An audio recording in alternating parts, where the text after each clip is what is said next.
3 seasons as director of football at Everton, and for the second year in a row we've just qualified for the Champions League. I have one goal for this summer: build a squad good enough to challenge for the Premier League title next season. But I am also pondering the unthinkable and changing my assistant manager, and maybe thinking about changing my job. Nothing like a summer transfer window, is there? Greetings, my excellent friends. It was an exceptional second season in the Premier League for Everton last year, and of the 15 new signings we made last season, Luka Sucic was apparently the best of the bunch. 4 goals, 10 assists from that Metzala position, and he only cost £12.5 million. McNamee was also amazing, 16 goals, our top scorer from that inside right position. Bruce Smith was great. Koskan, fantastic when he could play, a little bit injury prone.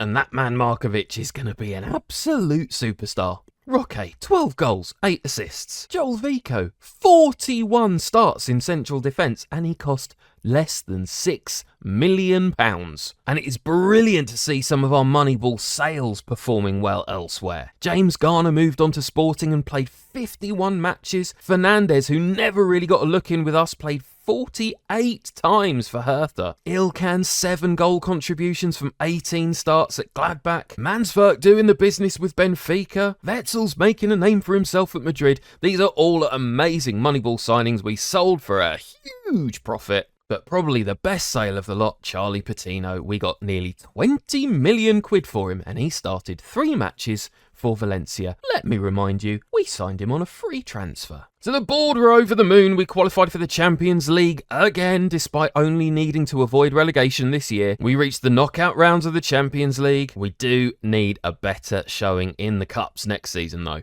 Goal of the season went to Rukavina with a strong solo effort, charging down the flank, and a quality finish from the edge of the box. But that is a sign of Antony Clarke's slightly questionable long ball tactics that are making me think perhaps it's time to look for another man in the dugout. Money was way up. £65 million of prize money. And that's our best 11. Christensen, Bruce Smith, Keiki, Vico, Koskan, Ledo, Reeder, Sucic, Rukavina, McNamee and Vitor Roque. No arguments there from me. Christensen set a record for most clean sheets in a season for Everton. And McNamee scooped up all the awards. Player of the season, young player of the season. Although, weirdly, not signing of the season. He was our top goal scorer, most player of the matches, Sucic got most assists and the highest average rating. And shout out for Adrian Orteza, who won the English Players' Young Player of the Year. Some of my boys are now making it into Everton's all-time best 11.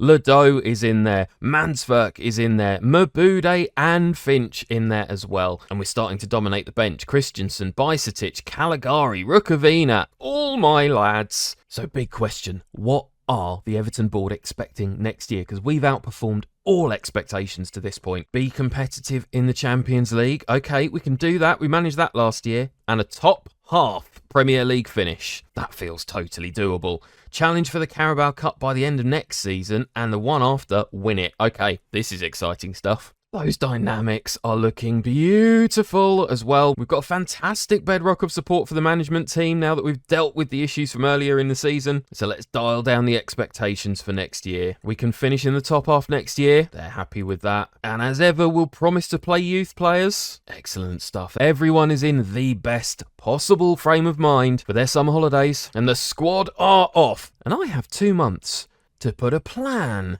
into action. It will be a very interesting transfer window. So many of my players are currently wanted. McNamee, wanted by Fulham, Leverkusen and Leipzig. Orteza by Aston Villa. Mabude is on the radar of Sevilla. Ledo, Brighton, Keiki, wanted by Atletico Madrid. Reeder, Chelsea and West Ham. Bajcetic, wanted by PSV. Pino by Brighton. Wade Quansah, Villa and Leicester. Christensen being looked at by Villa and Sociedad. I mean, this is what you get for bringing in players at low value who then overperform all expectations. I've made my career out of it. But I must be ready to lose these lads for a huge transfer fee and reinvest. And as I mentioned earlier, I am looking at Antony Clarke. I know, it's ridiculous. He's been amazing. He's got us in the Champions League twice in a row. But despite it not saying so down here, his style of play seems incredibly direct and he is tactically rigid. He does not move from that 4-3-3. And most surprisingly of all, his attributes have reduced. I've compared what he was like when he started at Everton 3 years ago, and he is noticeably weaker in terms of determination, judging player ability, judging player potential, and he's maxed out his coaching badges, so I can't improve him further. Do we need someone else to take us to that next level? And yes, I am getting itchy feet too. 2 years of Champions League football with Everton is amazing, but I'm kind of feeling ready for a new challenge. I wonder how far I can take Everton. And with my 9 rules of Moneyball that I've been applying, have a look in the description below for full details, I kind of want to put them into practice at a mega club. But there's nothing really on the radar at the moment. Going back to Worthing, homecoming, kind of tempting, but maybe after the next step. So I'll be keeping an eye out, and one thing's for sure, this summer will be fascinating. Well, here is a piece of news that shows just how well run we are as a football club since I took over. Remember when I joined many years ago, this club was loaded with debt, had a huge problem with its wage bill. Now, our wages are only 26% of our total turnover, and for 2 years in a row, we've finished in the top 5 in the Premier League. Surely after that, this director of football must be on the radar of some of the biggest clubs in Europe. Right, it is the 9th of June, the transfer window is open, and it's time to start building up our transfer budget. Bajcetic is first to leave. He's moving on for a fee of £20 million and 20% of any profit on a future transfer sale. We signed him for just £9.5 million, and actually his contract was due to expire at the end of this season. We extended it earlier in the year, and that was a fantastic decision. Exceptional Moneyball deal for us. So as things stand, the transfer budget is up to £76 million. Keep an eye out, because I expect great things to be happening this year. Well, now here is an interesting offer. Just a day later, Leeds are coming in for Oliver Christensen, our current first-choice goalkeeper. We signed him for £7.25 million. His current market value is only 5.2 at most. So let's add in an ask of an extra 3.3 million after 10 league games, which is accepted, so at least we would break even on his sale there. This is looking good. It's a good start to the summer. Well, maybe it's not such a good start to the summer. 9 days later, Christensen has turned down the chance to leave the club and wants to stay here. He's rejected contracts from both Leeds and Aston Villa, which, to be fair, is probably a good thing, because I am finding it quite hard to find a sensibly priced better goalkeeper. It's all go. One of our returning loanees is causing all sorts of trouble, because I do not have any room in this squad for Smolcic anymore. He was on loan at AZ last year and has turned down a permanent move. There's just no way he's getting in the team currently, so we will offer him out and see how much interest we can generate. So please, given how much trouble Onana caused in the dressing room last year, please accept that offer from Sevilla. And in amongst all this transfer activity, just a quick plug for my Moneyball genius, Luka Sucic is the Premier League signing of the season. It's the 1st of July, and amazing news, Onana has joined Sevilla. Now, the fans are a little bit upset. They don't know why we let a handy squad player move on. But at the age of 27, likely to start declining in the not too distant future, £11 million is far too good to turn down. But even better than that, this piece of news is quite remarkable and shows just how much progress we've made since I took the job at Everton. Juventus, the old lady of Italian football, are interested in signing Ben McNamee, and he doesn't want to go. He would prefer to remain at Everton. Absolutely amazing. We're getting bids in for Christensen again now, up to £7.5 million. We're definitely not loaning Cerner when Christensen is on the verge of leaving. And Fisher is wanted by Fleetwood, currently valued up to £7.8 million. Absolutely not. We could get a far higher contribution for him. Okay, 2nd of July, all of our loanees have returned. That is a lot of them now back at the club. And with that squad, we are currently predicted to finish in 9th place. Now, take that with a pinch of salt, because obviously the last 2 years we've massively exceeded what the media expected of us. Our transfer budget is up to £81 million. And it does feel like we're moving into sub-elite levels of spending. anyone who is looking likely to improve this first team squad is now looking very, very, very expensive. The most I have spent on a player so far in this save is £35 million on Bruce Smith last year. He's now valued up to 87 million, but that was a one-off. He had been relegated to the Championship with Brighton at the time, so he was still a firm Moneyball signing, picked up from an undervalued team in an undervalued division. And I think the closest I can currently find to that this year is Glenn Riesdyk from PSV. He has a £31 million release clause, and he would come in as the best defender at the club with room to grow. Incredibly, he's only 19 years old, but already got 2 years worth of first-team football at PSV under his belt. So let's make that offer and meet that release clause. And in two other ways, this certainly does feel like a Moneyball signing as well. Obviously, defence before attack is a key priority, and he would be improving the weakest area of the team because our centre-backs are currently a little bit lacking. But while all this transfer business is going on, I am looking again at Antony Clarke, and is it time to make an assistant manager upgrade? If I look at Matthew Taylor, an unemployed head of youth development, he does stand out as better than Antony Clarke. Tactically, he'd be looking to play a 4-3-3 primarily, but he's a bit more flexible. Looks at 4-4-2, even 5 at the back when he's going defensive. Plays a tiki-taka style. Interesting. And then Lars Ricken, who's currently head of youth development at Fortuna Düsseldorf. Not looking for a lot of discipline from his players. Bit more flexibility in his formation, although he's very cautious and plays direct. Attributes-wise, though, again, a strong improvement on Clarke. So I will add them both to my staff shortlist. I'm giving Antony Clarke time. I've decided that he deserves it. He has achieved incredible things with us over the last few years. But if he doesn't get off to a great start to the season, I might well have to hit that red button.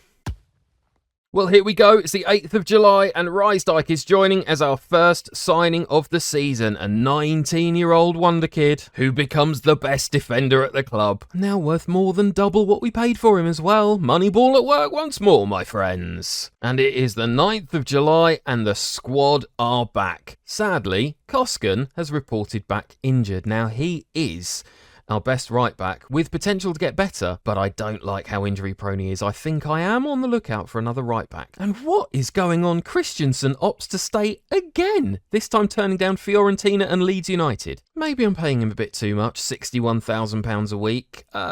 Yeah, let's just drop his playing time a little bit as well. See if that encourages him to move on. Ouch! Now this was close.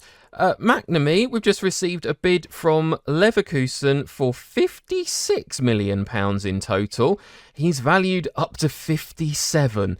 So I can reject this, according to my Moneyball rules, but I had totally forgotten he's got a £57 million minimum fee release clause. New contract! Okay, it's the 13th of July and we're just kicking off our second piece of incoming transfer business. Arjan van Ginkel, we have offered AZ £35 million. This is our problem right back position. He has amazing potential. He's 22 years old, first team regular for the last 2 years. And although it might take him a little while to settle into the country, he isn't injury prone. 20th of July and Christensen might be on the move again. Lazio this time offering £7.5 million. But the good news is Van Ginkel is in. We've had a work permit accepted and he is in the door. And exceptional news on the 20th of July. McNamee commits his future to Everton. We're paying him £120,000 a week now, but he's worth every penny. Seriously, this lad is amazing. A day later, Joachim Fischer is leaving for Freiburg. Now this is another fantastic Moneyball profit. We signed him a couple of years ago when he reached the end of his contract with Bayern on a free transfer, and he's now moving on for £9.25 million, potentially rising up to 12. Just a few weeks to go until the season kicks off. We're still hanging around that 9th place in terms of the media prediction. And I am concentrating on my weaknesses. I'm looking at the areas of the team where we're seriously undercooked and thinking that I need to do something. I'm looking for value. I'm looking for resale potential. And I might, I might do something that I've never done before. 25 days later, let's just have a look at Raresh Penov. He spent 2 years at Cologne, helping them into European competition. He's 22 years old, and we are about to sign him for £55 million, potentially rising to 63. It's an incredible deal for Everton, the most we will have ever paid for a player. And in fact, Penhoff started in goal for our final friendly of pre-season, a 3-0 victory against Vitesse. He got a 7.5 rating and kept a clean sheet. This bodes well. We are unbeaten this pre-season, 1 draw against New Mexico, but not a single goal conceded. And we kick off the Premier League season at Old Trafford in 8 days' time. It has been a very out of the ordinary summer. We've spent £122 million on just 3 players, and so far we've only brought in 26.5. But I said at the end of the last season I didn't think we needed to do a lot of work on the squad. We've got great quality all over the pitch, and with the age of these players, all of them are going to be improving through the course of the season. We have 7 players in this squad with 5 or 4.5 star potential, another 5 with 4-star potential, and our 6 best players are aged 19 to 22. We still have interest in some of the team though, so we could lose Ledoux, Reeder, Hannibal and Christensen before the end of the window, but we might not need to replace them. We've got players like Pintado, Whittles and Cuellar ready to step in and fulfil their potential. So after a very uncertain summer, I'm still here, Antony Clarke is still here, and in 8 days' time, we start the Premier League season against Man United, and we start our push for the title. Join me next time to see how we get on. Thank you for watching. I'm Kirk Sheridan, and I'll see you soon.